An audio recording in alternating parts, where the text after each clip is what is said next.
Here we are on a night where there weren't a lot of goals until the West Coast teams started playing, and then that's where the goals came from. There was a ton of goals once we get to the late games, and I kind of suspected there would be. And of course, I mentioned this before. The last game of the night will go to a shootout on a night where I'm busy and I've got to do a preview, I've got to do power rankings. Of course, it goes to a shootout. That's how that's supposed to work. So, yeah. Interesting night of hockey. Kind of a fun night of hockey. And not a whole lot of goals early. So let's start off with Toronto and Montreal. And for Montreal fans, I get asked, do I think Montreal has a chance at a playoff spot? Honestly, probably not, but that's only because they'd have to pass Florida and Toronto. Now, it's possible that Florida and Toronto both go into a stretch, and Toronto's kind of in one right now, but I still think the odds of Montreal jumping past both teams and making the playoffs is unlikely. That being said, Carey Price has been fantastic for about a month now. This is not a coincidence that Carey Price gets better, and suddenly they look like a playoff team.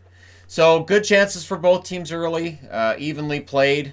Both teams needing a win. Clearly, both coming out with some really good strategies. Both Campbell and Price made some good saves in that first period, and it was really Price faced the tougher shots in that first period overall. So got to give him credit for the good start early on. Second period starts. Campbell robs Mete. The Leafs get a power play, and then the Habs get their own turn on the power play. The power plays infrequent tonight and ineffective. So neither team got a boost on the power play.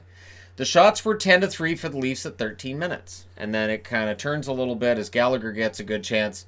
Power play for the Leafs ends out things, and great road period for the Leafs, but it's still scoreless after 2.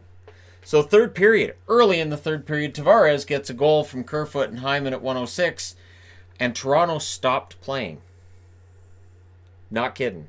Now, it's a combination, and again, people will say, well, it's not that as much as it's the other team did really well. Yes, Montreal did a great job, but to not get another shot for the rest of the period, Sid Sixero will probably have a rant about that. I'm just saying, throwing that out there. There were some go Leafs go chants in the crowd after that puck went in, and the Habs really pushed after that. It was all Habs. And Campbell stopped Tatar. Campbell was kind of forced to be the absolute brick wall in net for the Toronto Maple Leafs. If you needed a game to sort of settle your mind about Jack Campbell, this is your game. Not necessarily last night against Anaheim, where they won it in a shootout, right? Tonight is your game. Power play for the Habs. Goal line stand for Campbell. I'm still not sure how he kept that puck out. He squeezed his leg right against the post. The puck's between his leg and the post, and he squeezes it out. It's one of those things that is like 50% chance you're going to squeeze it into your own net, and it went the other way. So great shot for him as the Leafs still had no shots, and they wouldn't record another shot in the third period. Scandella would score the tying goal. That's his first as a member of the Montreal Canadiens. Ouellette and Thompson with the assists at 17-27. And boy howdy, did that wake up the Montreal crowd big time. So pretty electric crowd as we go into overtime. Campbell denied Kovalchuk early. Again, very good overtime for Kovalchuk as the Leafs got one shot in the overtime and allowed 4 to the Montreal Canadiens. Suzuki had a breakaway. On that breakaway, he gets a shot. Campbell kicks it out, but he kicked it right to Kovalchuk. So, really nice play by Campbell. It just happens the puck goes right to Kovalchuk. Kovalchuk puts it in the net from Suzuki at 143. I'm going to repeat this again. I know I've said it a lot. Do not trade Ilya Kovalchuk, Montreal Canadiens. You've got yourselves 5 points out of the playoffs right now. I really don't see the point in trading Kovalchuk. The whole, they've got to get a second or third round draft pick. Really? Come on. Just keep Kovalchuk and see where this goes. Campbell, 29 saves on 31 shots. Price saves 22 out of 23, and he's the first star. Scandella's second star and third star was Campbell, who was fantastic for the Toronto Maple Leafs. Power plays, both teams went 0 for 2 on the power play. Shots were 7 apiece in the first, 14-4 Toronto in the second, and 16-1 Montreal in the third, and then 4-1 Montreal in the overtime. Final shots, 31-23. Toronto's got to be able to close these things out a little bit better. You get a goal early in the first to get a lead, nail it down. All right, moving along. Tampa Bay. Here's a game that, well, Tampa had a lot of control in this. They were up 7-2 in shots at around the halfway mark. So, Tampa Bay, for people who may not know, they're playing pretty well. And they would be leading every division except the division they're in, and the Metro, meaning they'd be the best team in the West. That's what I'm getting at. The better team in the second half of that period was the Islanders. The Islanders then had a goal. I believe it was Barzal's. It's challenged, and it's ruled to be offside. So it's scoreless after one. Early in the second, Point would get a goal from Kucherov at 14 seconds. Tampa Bay gets a late power play. So the lack of notes is honestly because there really wasn't a whole lot to report on. There really wasn't any special teams in this game. Both teams would only have one power play. Both goaltenders, pretty solid overall. Although, as we get into the third period, Varlamov denies Point, and the Islanders just weren't getting enough shots. And that continued in the third period. It was a combination of just frustration for the Islanders and just really solid defense for the Tampa Bay Lightning. This shows just how well Tampa Bay is playing defensively right now. And they look like a team that intends to be a top seed in the East. So they were fantastic. And then Verhaeghe scores from Gordon Stevens at 6:25. Well, that's a 2-goal lead. Now, the Islanders get their power play of the game, and they make it count. Brassard, remember I mentioned a couple games ago, he gets a goal. He tends to be a little streaky. This is his second goal in, I believe, 3 games. His 10th of the year from Bailey and Beauvillier at 12-12. And his 2-1, which makes things interesting. But Tampa doesn't sway themselves. They don't get swayed from the game plan. They still play very well defensively. They don't really give the Islanders anything to look at. So the goaltender gets pulled with 2 minutes and 20 seconds left, and Tampa Bay takes advantage of that. It's Stamkos with the empty netter from Point and Kucherov at 18:58. That's 2 helpers for Kucherov as he continues to quietly climb the list of scorers. No, he's no threat to Leon Draisaitl being first overall, but he's still having a pretty darn solid season. So your final score is 3-1 for Tampa. Varlamov saves 27 out of 29. He was very good. Vasilevsky saves 17 out of 18 and features in the 3 stars yet again, as he's been doing regularly in every game Tampa's been playing. Point, Vasilevsky and Cirelli are your 3 stars. Power plays, Islanders go 1 for 1. Tampa Bay goes 0 for 1. So one thing with the Islanders, I know fans of the Islanders don't like that they don't get very many power plays. They don't allow very many either. Very clean hockey when the Islanders are playing. Shots, well, Tampa had 10 in each period, so very consistent to get to 30. First period, the Islanders had 8. Second period, they had 5. And third period, they had 5 as well. 18 shots overall. Just not enough. And again, this speaks more to what Tampa's doing than what the Islanders weren't doing in this game. Tampa Bay, absolutely terrifying right now. They look like they're just on a mission. And I'm not sure that anybody can necessarily stop them in the regular season. We'll see what happens in the playoffs. Speaking of which, Pittsburgh, they went in against Florida tonight. That's wrong. All right, I'm going to switch that around. Somebody's going to be mentioning it in the comments. I caught it. So, again, there were 7 games ending at once. I'm throwing all the scores on the board, trying to get all the stats on the board, and move along to the later games and have everything all caught up in time for the later games, as well as I've been making up the boards. Well, one board anyways for the preview for tomorrow. There's a second board I'm going to need, which is going to be one of these. I'll take apart after this and do the preview tonight because we've got a game starting early in the morning tomorrow. My time, it's early in the morning. East Coast, it's right in the afternoon. So, Pittsburgh. I got the score right now. Everybody can relax. Letang would score at 6 minutes and 30 seconds. And, you know, the sad part of this is Florida played a pretty good first period. But that goal kind of sets the mood. Crossbar for Barkov. So Barkov back in the game. Pretty darn solid game for Barkov as well. However, Bluger would score from Johnson and Letang at 10:44. So Chris Letang with a goal and an assist in a period of about 4 minutes of game time. Now, later on in the period, as Florida pushes back, Hoffman gets a goal. He continues his hot play lately. Vetrano and Tony Nato get the assists at 17:22, and then the Panthers get a power play. So power play late for the Panthers, but they don't score on it. Second period, early in the period, the Penguins get a power play of their own, and Crosby gets the power play goal from McCann and Malkin. That was at 3 minutes and 50 seconds. That makes it 3-1. A minute and 9 seconds later, however, Connolly answers from Trocheck and Hoffman. So 5 minutes into the second period, it's 3-2. And I thought, well, all the goals are going to be in this game then. This is the game where all the goals are going to be, because as you can see, we ended up with some quiet games. The funny thing was, with about 10 minutes left in the third period of a lot of these games, I went, wow, there's 4 games that could be shutouts. And after I said it out loud, we only had 1. So yeah, I jinxed a bunch of goalies. And I apologize. Apparently, the hockey gods heard me and went, yeah, that's too many.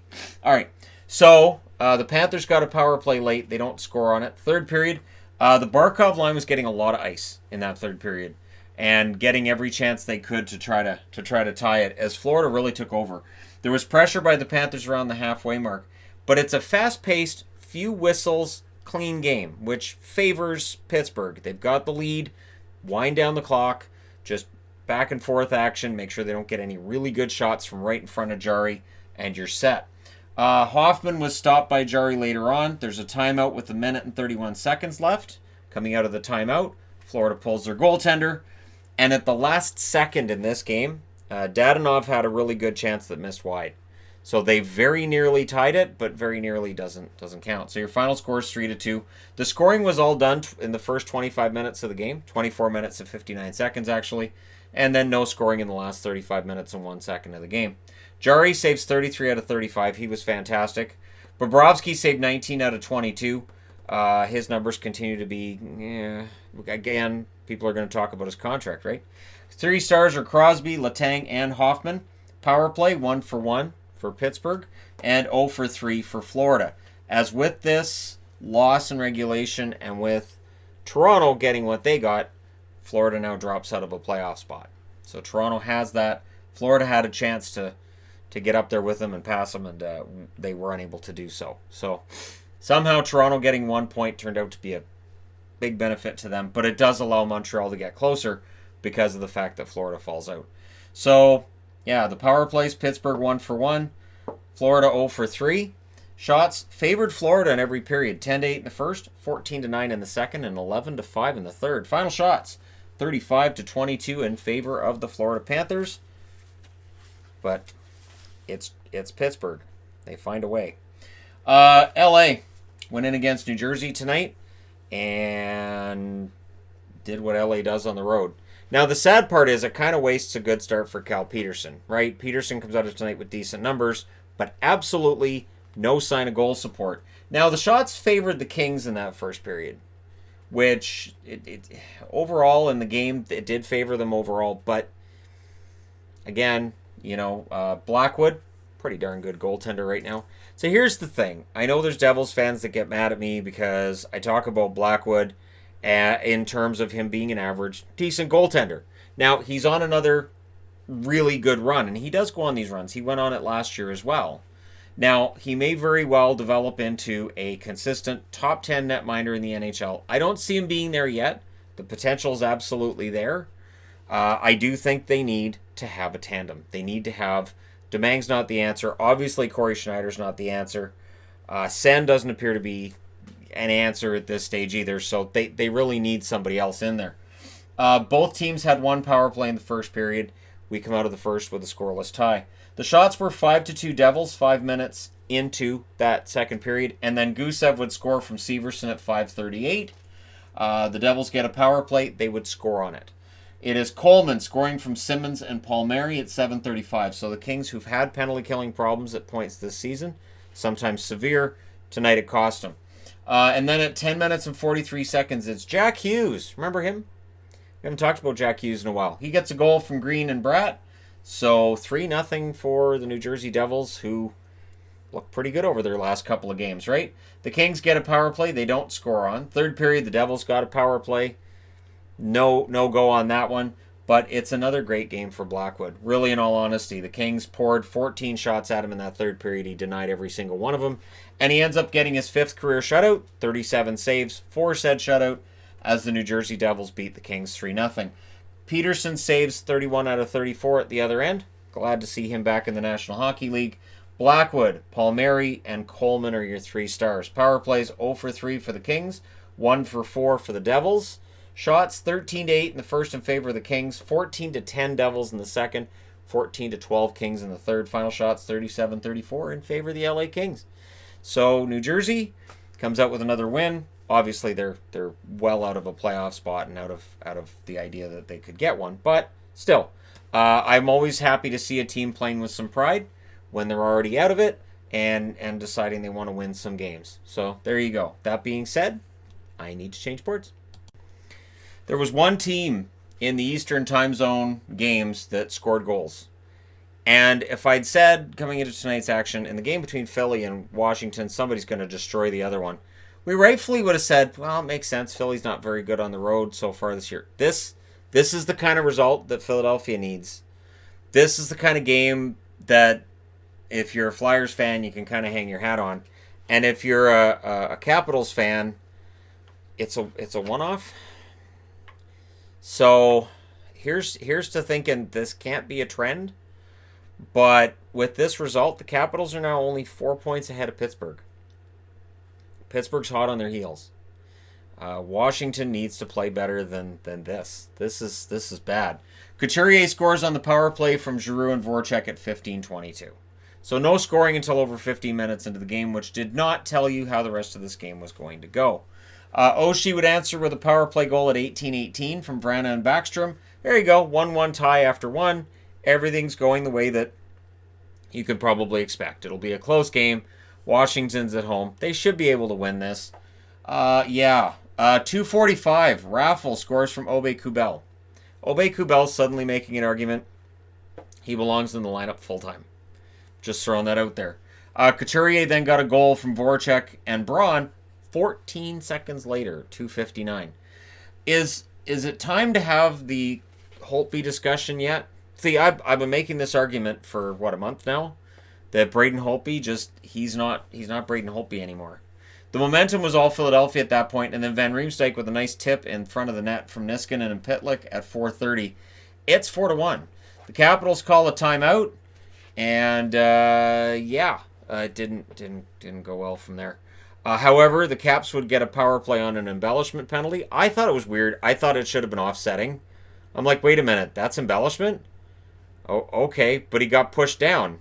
So, what? So, sometimes the embellishment calls I just look at and I shrug my shoulders and go, what? However, they don't score on that power play.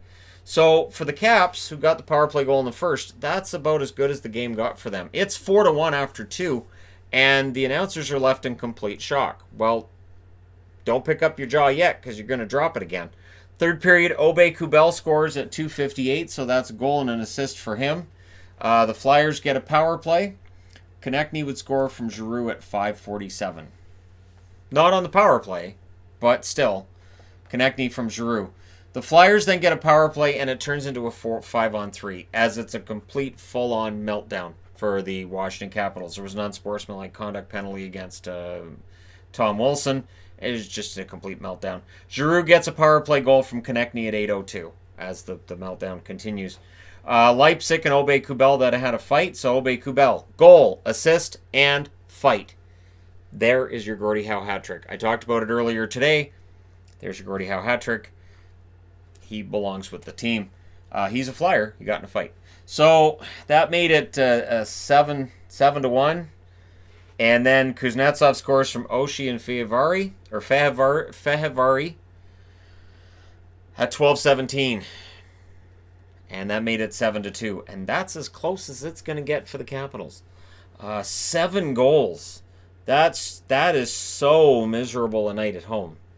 And the fact that all 7 goals are against Holtby, you want to see saves from him. And I understand Todd Reirden.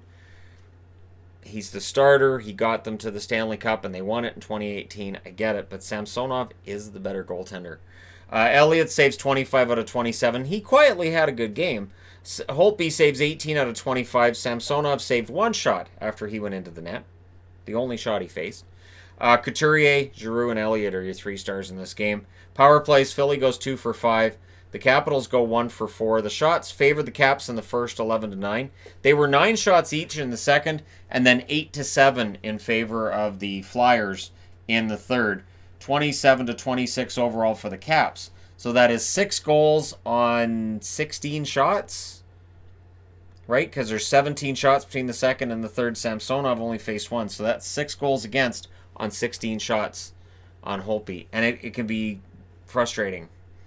And it can really knock your team off the rails when they're looking for a big save and they don't get it. It can be tough. So there are some questions to be answered for the Caps before this gets worse. Because, yeah, there are some teams chasing them. Colorado in against Columbus. This was the Elvis show yet again. That being said, he kind of got upstaged. That's right. Philip Grubauer. Grubauer finally had, in my eyes, this was the best game Grubauer's played maybe all year. Might be the best game he's played all year. There was offsetting 4-on-4 penalty at the halfway mark of this period. Merzlikins robbed Rantanen. And it was a pretty evenly played first period, though the shots did favor Columbus. So second period, Columbus really does enjoy these low-scoring games. This is how they play. This is how they're being coached. It can be kind of slow to watch at times. It can be difficult to get through. But it's also kind of playoff hockey. They're really trying to limit chances against. The problem is this is Colorado, and you don't have to give them much space in order to lose the game. Jones would get a power play goal when they got that opportunity in the second period. Jenner with the assist at 9 minutes and 30 seconds. So it's 1-0 for Columbus. And as soon as I saw that go in, I'm like, all right, well, Elvis has got this. This is good. Another Columbus power play would follow. Limited chances for the Avalanche at that point. They get a power play in the last minute of the period. They would not score on that one. Third period, Columbus gets another power play. They don't score on that. And then Kadri scores at 11:45. And this is where the momentum really shifted. And I have to say that, Columbus played a really, really good game tonight. They're not going to win them all. This is their first regulation loss in 11 games. So they can be forgiven for this.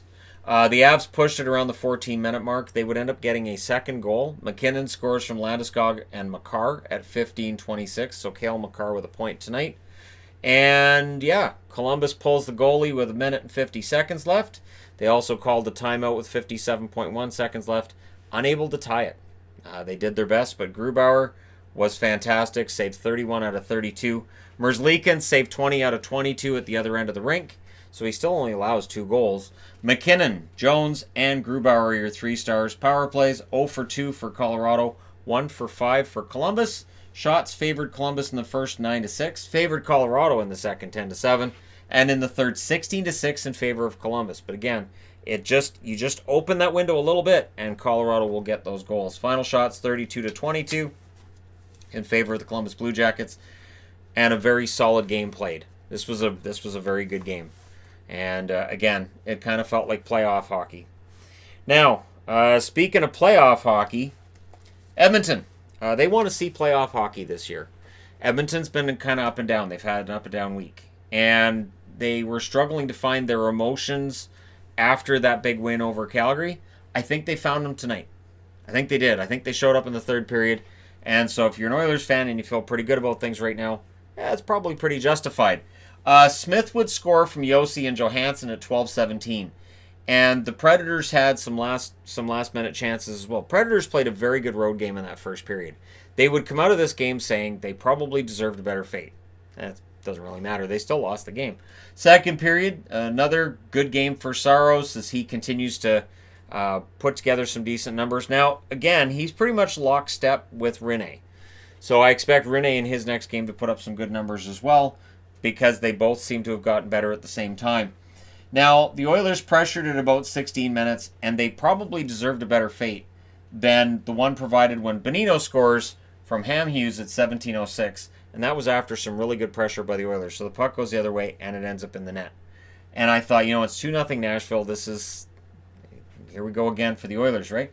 The Oilers did push back. They forced a penalty with their pressure. And Saros robbed McDavid, but not long after that, Chason gets a power play goal from McDavid and Clefbaum in 1951, which deflected off of Turris. So it's a deflection. They would initially give the goal to McDavid, but after the second period going into the third, they did say that the goal was changed over to Chason. Third period, the Oilers, I felt, needed to win this in regulation. That if this went to overtime and Nashville got a point out of it, they'd be kicking themselves. Nashville came into this pretty hot lately. So Saros stopped Benning, but not long after that, Draisaitl would get a goal from Nugent Hopkins and Yamamoto at 3:42. Kind of surprised Nugent Hopkins didn't get a start tonight because he was really driving the action in that third period.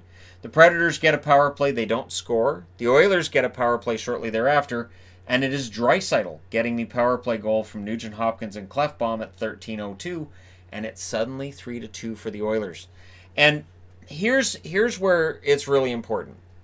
Here's the difference between this game and their previous two games against San Jose and against Arizona. They locked it down. Now, Granlund gets a chance that missed wide. Granlund got some good opportunities there, but they still really clamped it down. The Oilers got a power play.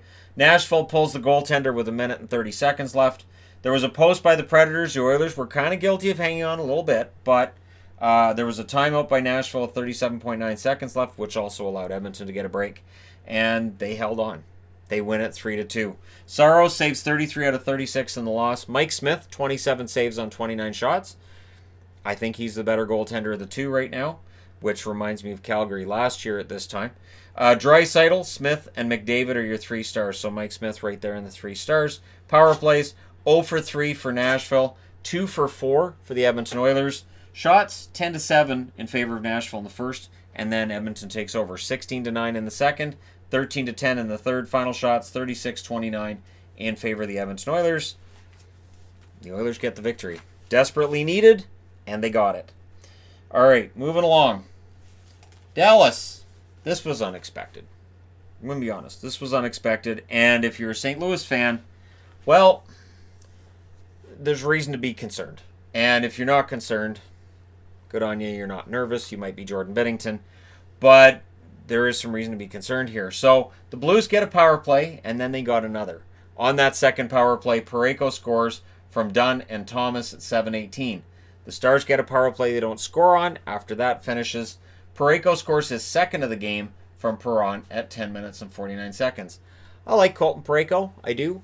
Wasn't a huge fan of him scoring on Dallas, but what can you do?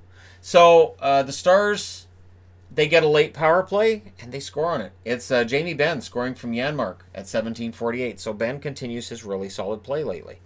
I'm going to call him out when he's not playing great. I will give him props when he is, and lately he's been playing very well. So it's 2-1 going into the second, but I'm still looking at this and saying, okay, but it's St. Louis at home. They should have this. They need that bounce-back game, and they know they need it. The Stars got a power play at around the halfway mark. The shots favored the Stars, but Binnington looked pretty darn solid until Hintz gets a goal from Perry at 6:35. And Rope Hintz continues his solid little run he's got going on. I believe that was his 16th of the year. It's 2-2. The Blues get a power play. They don't score on that one. And we go into the third, tied at 2. The Blues played pretty darn well, but so did the Stars early in that period. So it was evenly played early on. Binnington stopped Lindell. Lindell had a nice chance. It was stopped by Binnington. Johns drilled Sanford. Hit of the night was Johns running down Sanford. Sanford was fine. Wasn't a dirty hit or a late hit or anything. It was fine. It's not anything that, like, Department of Player Safety needs to get involved in, as they did with Lauzon. Lauzon's going to have a meeting with Department of Player Safety due to the head hit that got him thrown out of the game against Stepan today. So there's a little bit of an Easter egg for people who watch this part of the video. Anyways, late Stars power play. Binnington stopped Klingberg's during said power play. So we go into overtime. In the overtime, I was honestly quite surprised. I'm being honest. As a fan of the Stars, I was very surprised. Hintz gets the goal from Heiskanen at 2 minutes and 19 seconds, and Dallas goes into St. Louis, spots him a 2-goal lead in the first 10 minutes of the game, and wins the game. This could very well be the kind of game that catapults Dallas into a really nice little run here.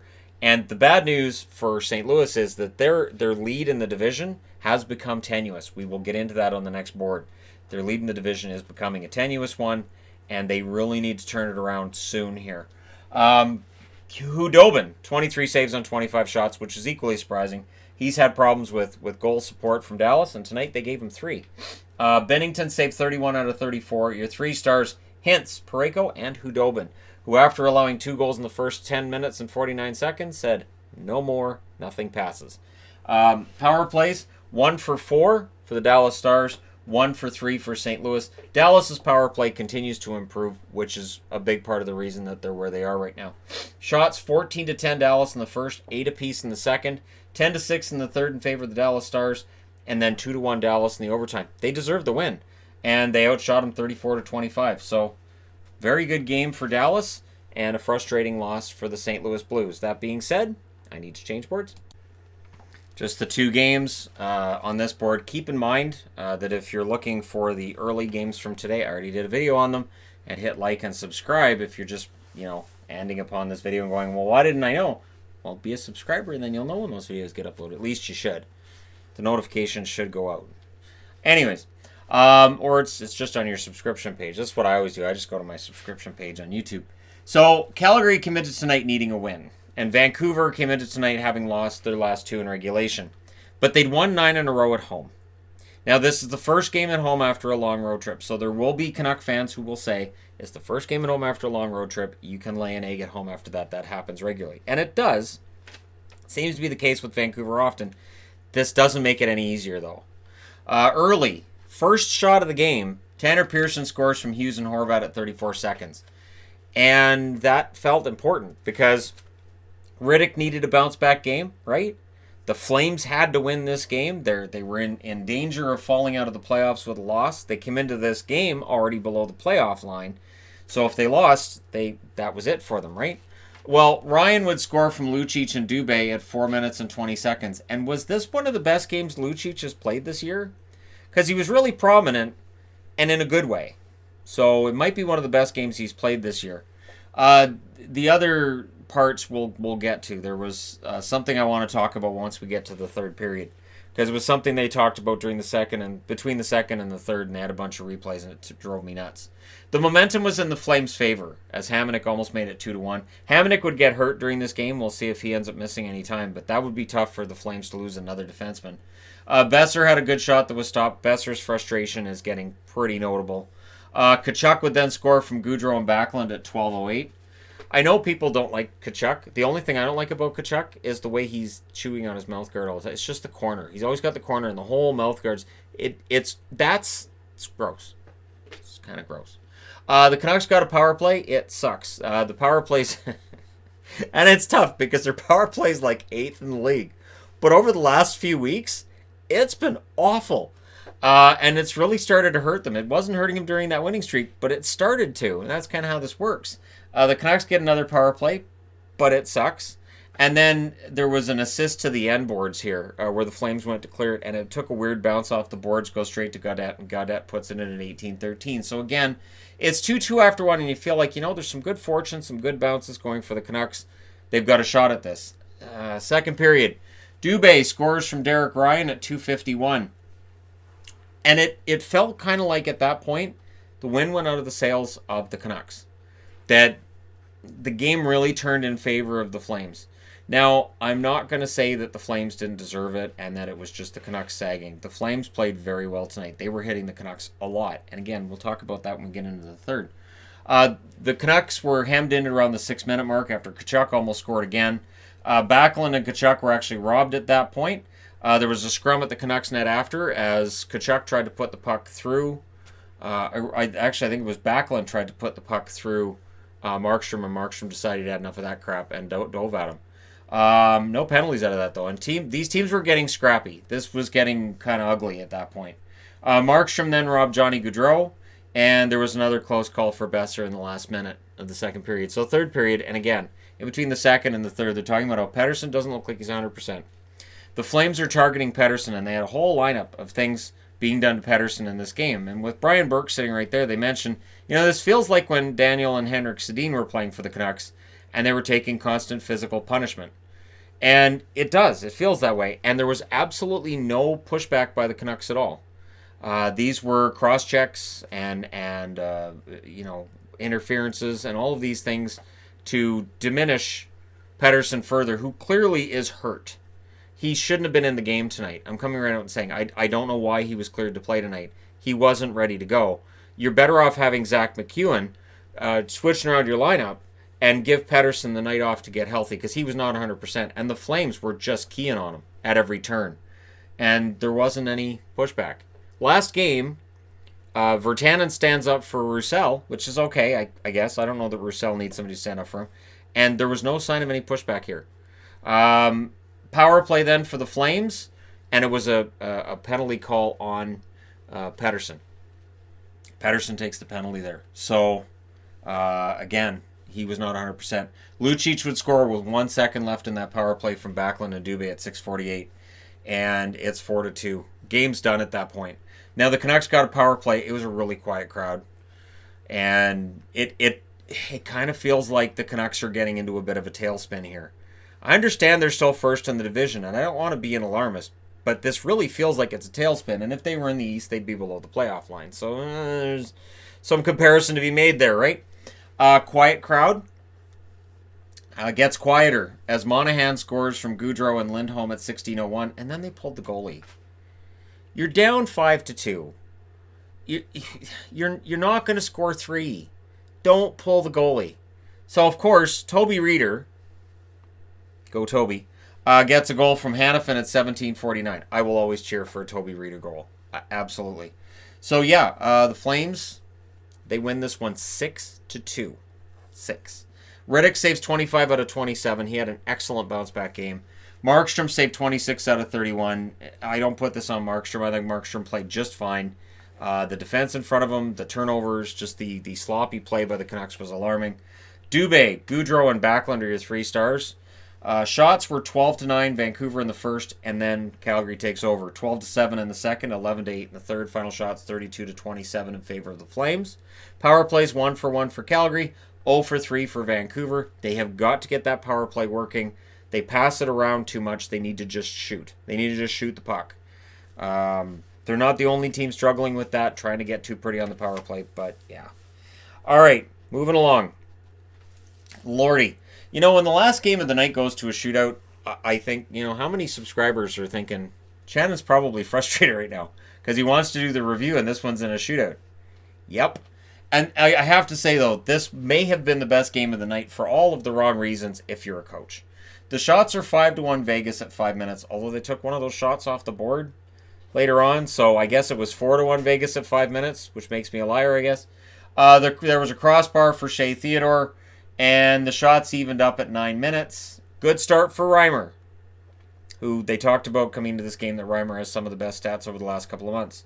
Those stats may have taken a hit tonight.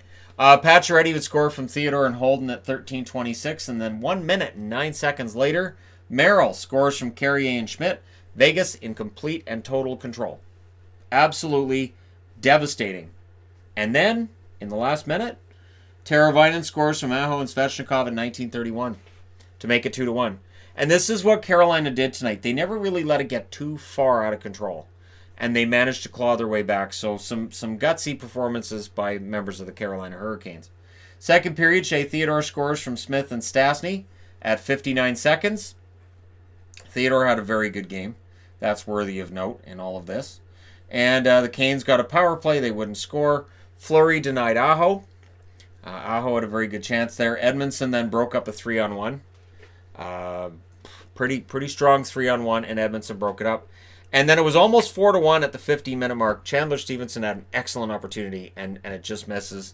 So it's 3-1 after 2, and you feel like, all right, so Vegas has got this one.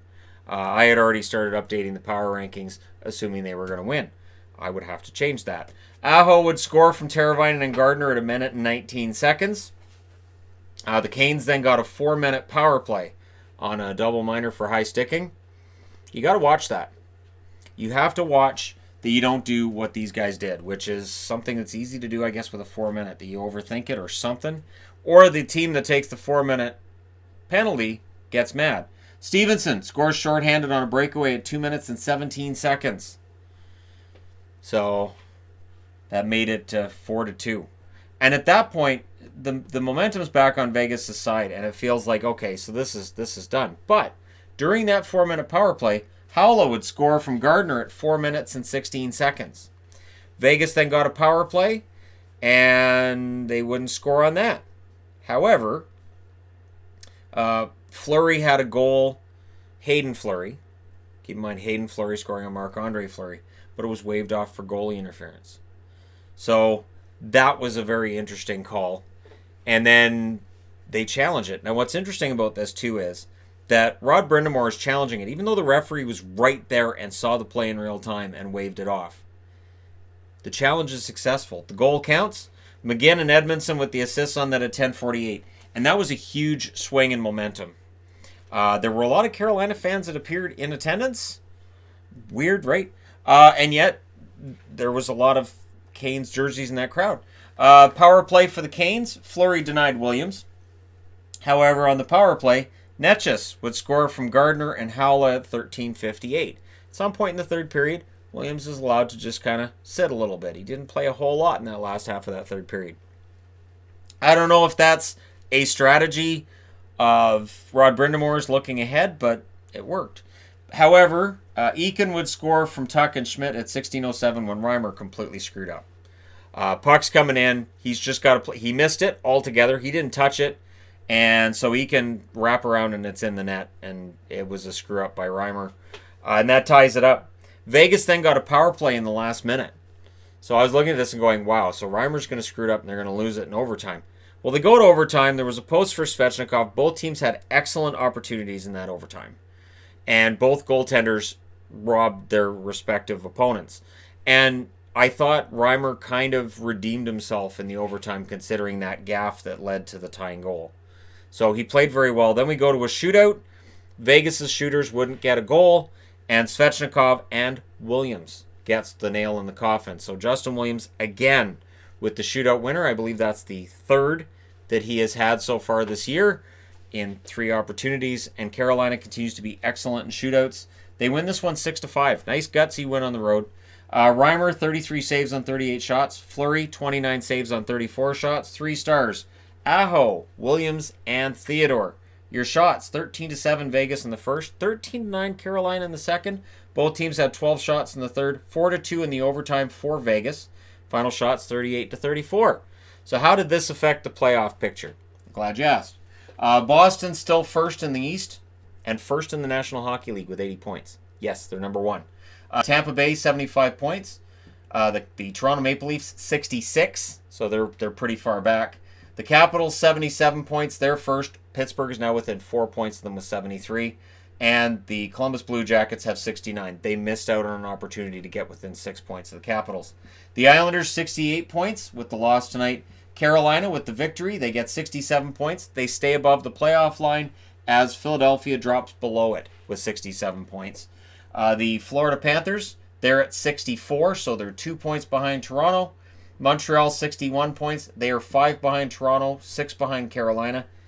There's still a chance. Yes, it's still kind of a bit of a long shot, but it's still there because other teams have games in hand on them. So it's not just as simple as 5 points back. They have to hope that those teams lose their games in hand.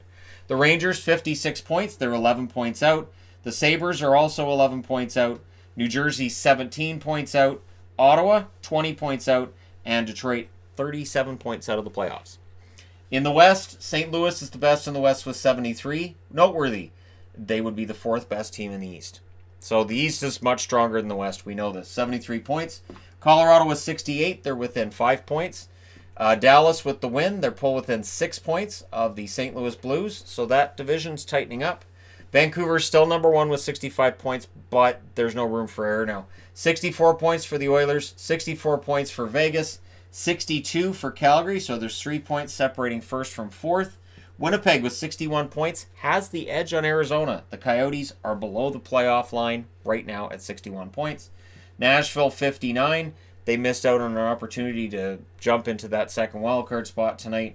Minnesota, 58. Chicago, 58. They play tomorrow in Winnipeg. That's a big game for both teams. San Jose, 52. They're 9 points out. The Ducks are 10 points out, and LA 18 points out. So there you go. You're all caught up on tonight's action, playoffs, and all that other wonderful stuff. Let me know your thoughts in the comment section below as always. Don't forget to hit like and subscribe if you're browsing your way through. You just happened upon this video. We are really getting down to it. We are 8 weeks out. 8 weeks from tonight will be the end of the hockey season. I looked it up. I'm like, how many more nights have we got? We've got 56 nights, and then the regular season is over. So we're not early.